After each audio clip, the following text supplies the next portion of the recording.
status. Quick, easy, and low risk. Hey man, do you struggle with girls? Do you ever see a normal looking guy just walking down the street and he's just with this stunner, and for some reason you think to yourself, how is he with a girl like that? Well, let me tell you, I've worked with a lot of guys during my lifetime, and it's pretty simple. They're actually missing just this one little thing. There's nothing wrong with them, nothing wrong with who they are. There's just this one thing that they're missing to attract the girl of their dreams into their life.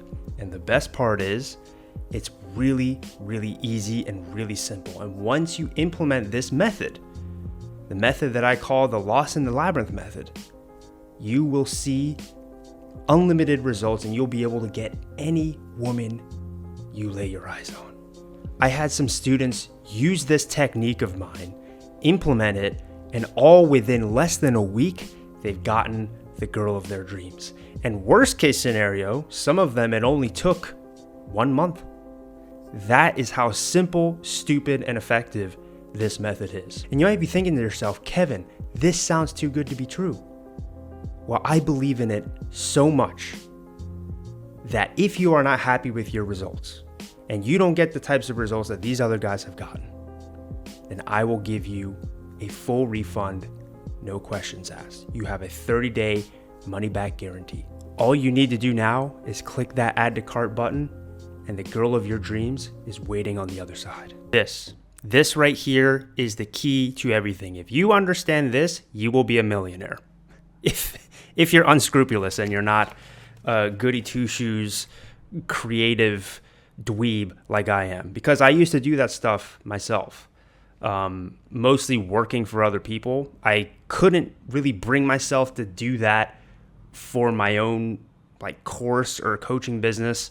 I dabbled in it a little bit, but it always just felt kind of wrong. And even if I did it for a little bit, eventually I would pull the plug and I would have these feelings of guilt. And whether that guilt's justified or not, I have no freaking idea. I wish I didn't have a conscience so I didn't have to feel guilty. Because look, this is manipulative stuff. You know where this came from? And all marketers do this, by the way, all of them. I learned this myself. I've went into masterminds and have paid thousands of dollars to learn this. And I'm telling you, it freaking works, okay? So let me give you a little bit of a history lesson about where marketing, and dare I say propaganda, modern marketing, has come from. Effective marketing, I should say.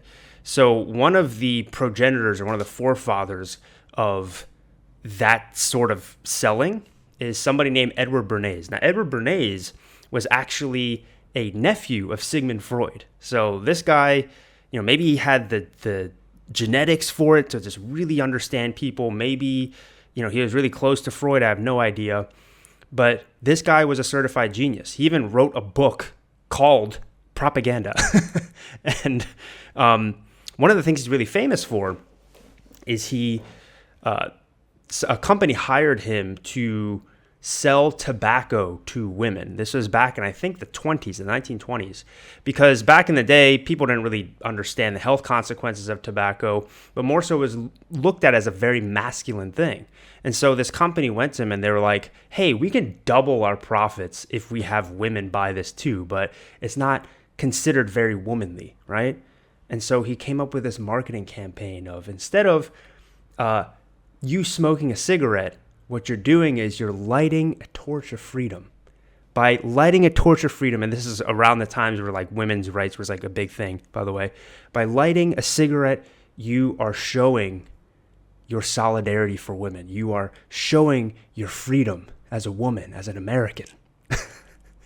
And this guy, people still talk about him to this day in the marketing world, not with contempt, but like, oh my God, he's a genius. We should do this type of stuff too in our marketing. Look, it's no secret that everybody wants stuff quick, easy, low risk, right?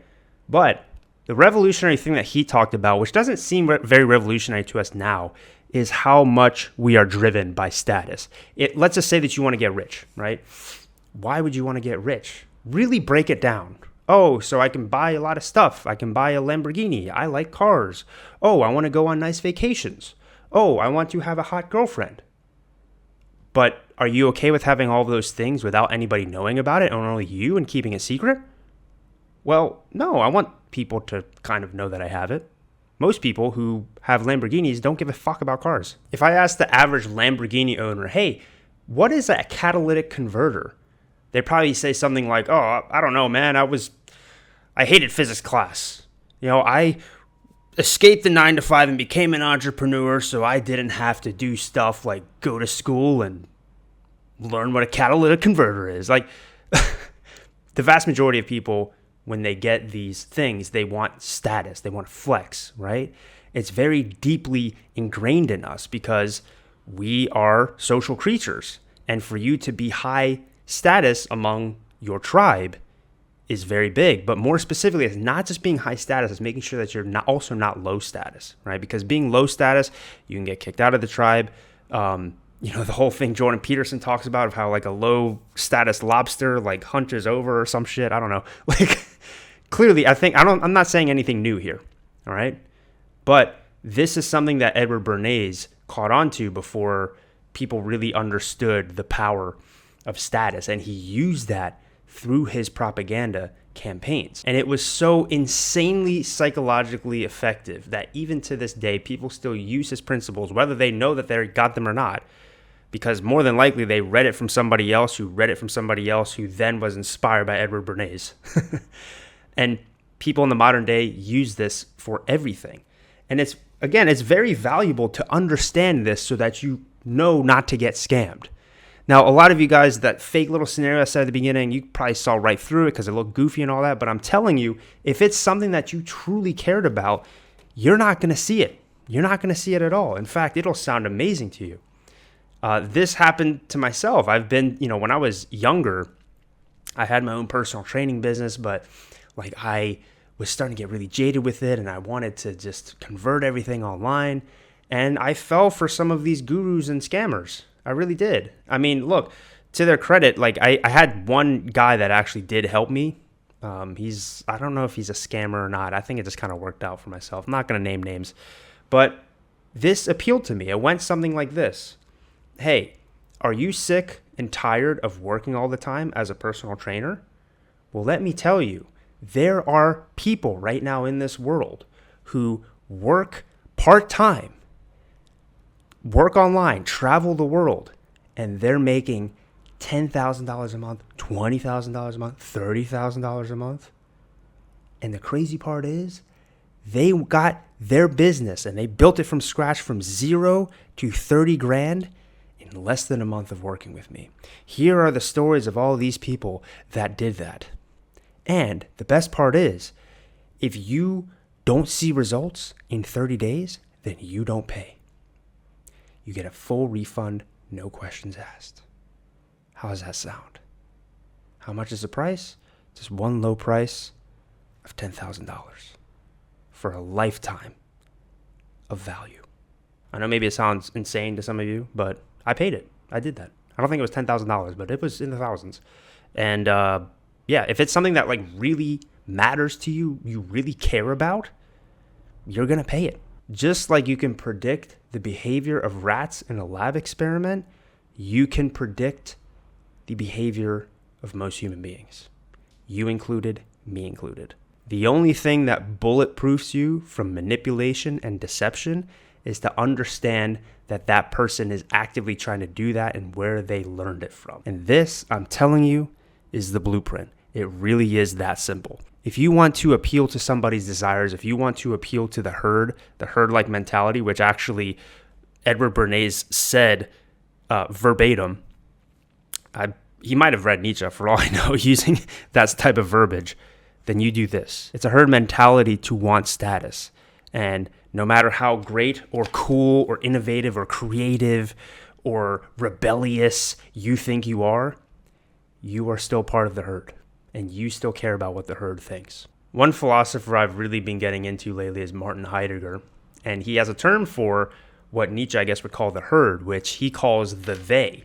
And the they is whatever society that you're a part of, that there's these expectations of conforming to the they.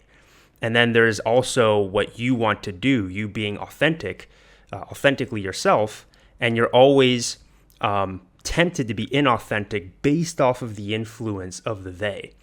And then human beings, for Heidegger, one of the struggles that they're going to have in whatever society they're given in is what they want to do, what they're meant to do, and the power that the they has over them. And unfortunately, a lot of times what's happening is human beings are falling back into the they and away from their authentic self. To be quite frank with you, that's what's going on in my life right now. And that's kind of why I renamed the channel Lost in the Labyrinth, because like I said earlier in the video, I used to do this stuff and I was pretty damn good at it. Mostly selling for other people. Again, I did it for some of my own products, but I pulled the plug because it just didn't feel right. And I've sort of been punished for it. Not gonna lie. I used to make, it depended on the month, but sometimes I make $5,000 a month, sometimes $10,000 a month, sometimes more, doing this. It's really that simple. I just refuse to do that shit anymore. I just refuse. Because I just feel like, it's not just that I feel guilty, because guilty is appealing to the herd, aka slave morality. It's not just that. I think it's more in line with the Heideggerian thing that I just said. It just feels inauthentic to me, right? And I think that's sort of the struggle of the creative is like, okay, you know, when people say like, oh, somebody, you know, so-and-so sold out. They were so good and then they sold out. It's because you have that inner side of you, that great side of you, the noble side that wants to be authentic and do whatever they can to achieve greatness, right? But then at the same time, you have this thing that's so freaking hardwired in you from generations and generations and generations of people in tribes. Millions of years humans were in tribes, or maybe it might be more like hundreds of thousands. I'm not sure. Regardless, it was much longer than when we had societies. And even when we had societies, those societies still were based on a hierarchy. We still wanted to be, we were still status driven, right? And we're the descendants of all of those people who always want to have higher status. So you're always going to be torn apart by this. And this happened to me a bit more on a micro scale with YouTube, where I would find like really catchy titles and stuff and thumbnails, which I still think I'm pretty good at. But I think with the stuff that I do now, I think it's stuff that's actually worth watching. Like before, I would do things like, so-and-so exposed for XYZ. You wouldn't believe what happens next. And then I would have hundreds of thousands of people click on it. And yeah, I felt a sense of status. People thought I was cool because I was appealing to the herd, the morality of the herd. I'd be like, look, these people bad. Shame on them. Yes, shame on them. And then we all just collectively feel powerful and virtuous together. Even though in reality, that's all just driven by insecurity and us just trying to feel better about ourselves by pushing another person down.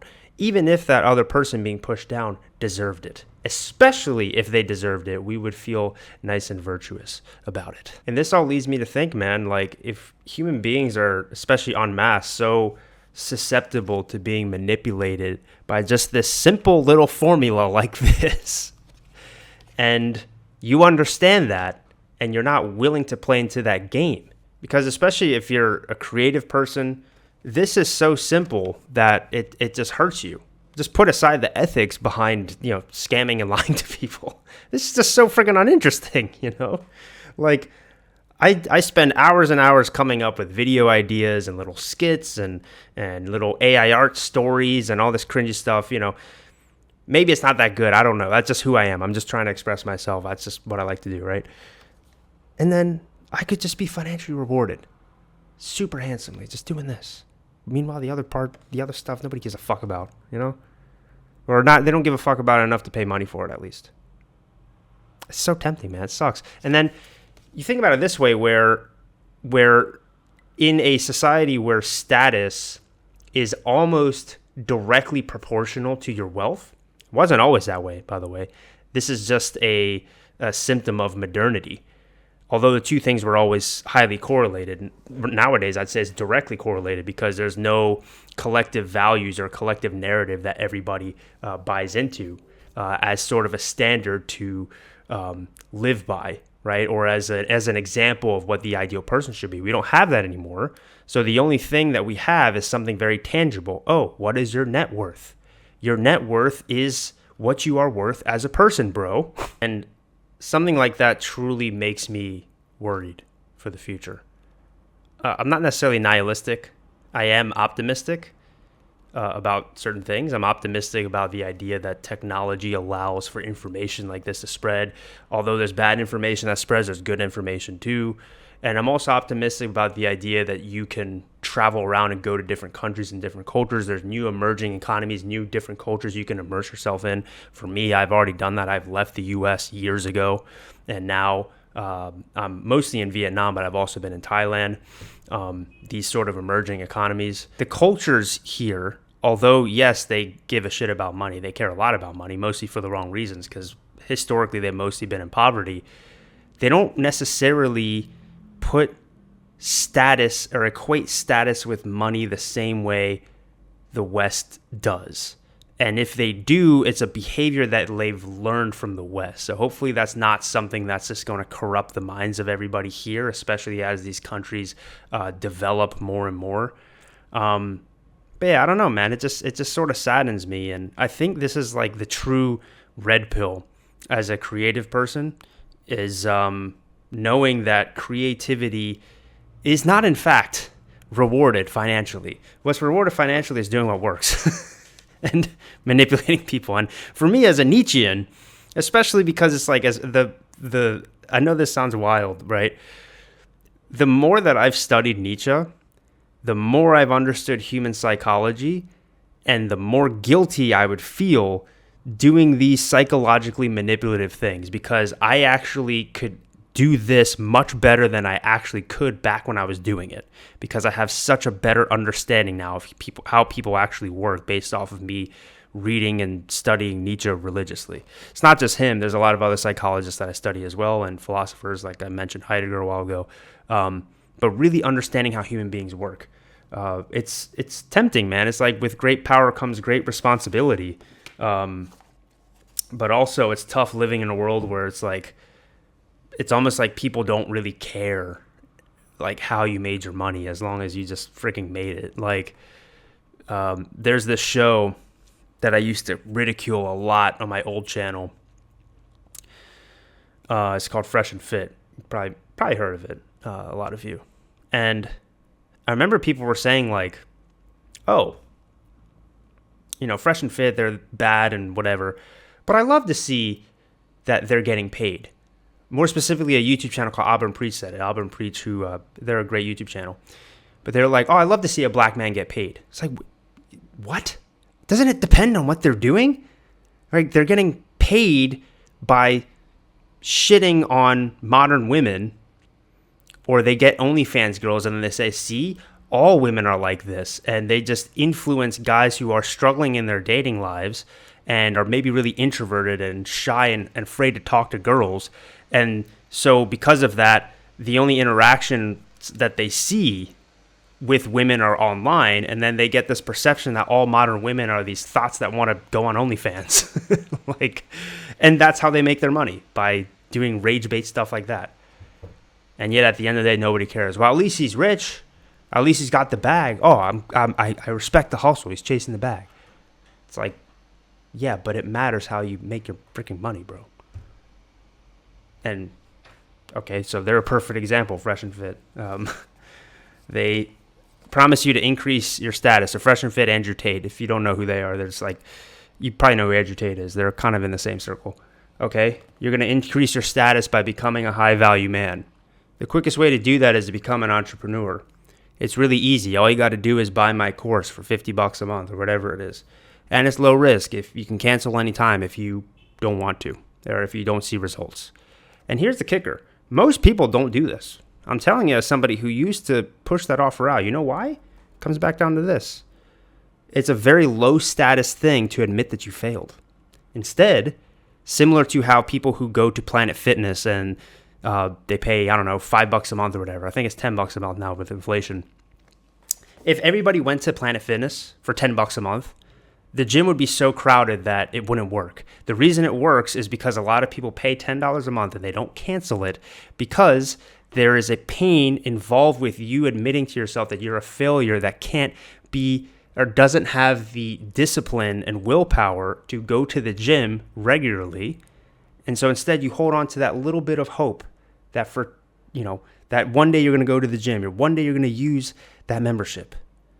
And the security that you have of that thought is greater than the pain of the $10 a month that you're paying. It's the same exact thing with this, right? Same exact thing with any course. I'm telling you, the amount of people who do that don't ask for their money back is astounding. Now, for me, I'd like to think whenever I sold a course, whatever, I tried my best on it. And so they didn't ask for their money back very often because I actually did a good job and I only represented people who were legit. But even so, like I was part of masterminds and stuff. They even taught this. They actually said in the masterminds that I was part of that people almost never do this. And I think most of them didn't know why. They're just like, oh, just say money back guaranteed. They're not going to do it anyway. But I think it's because of that. It's because it's a very status lowering thing. You have to admit to yourself that you're a failure, especially if you frame it from the context of all these other people succeeded, but you didn't succeed. And if you didn't succeed, that means there's something wrong with you. Basically, you're admitting that to yourself when you ask for your money back. That's why people don't do it.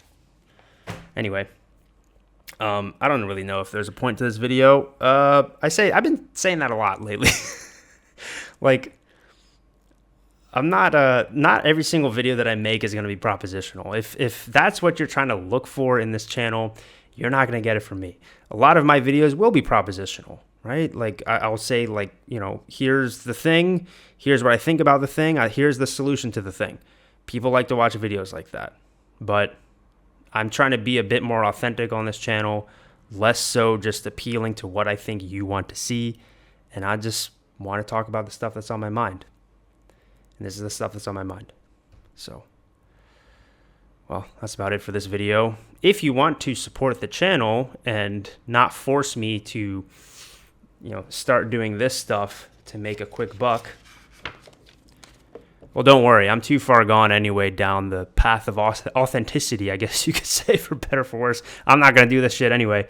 But anyway, if you do want to support me, you can support me on Patreon. That'd be awesome.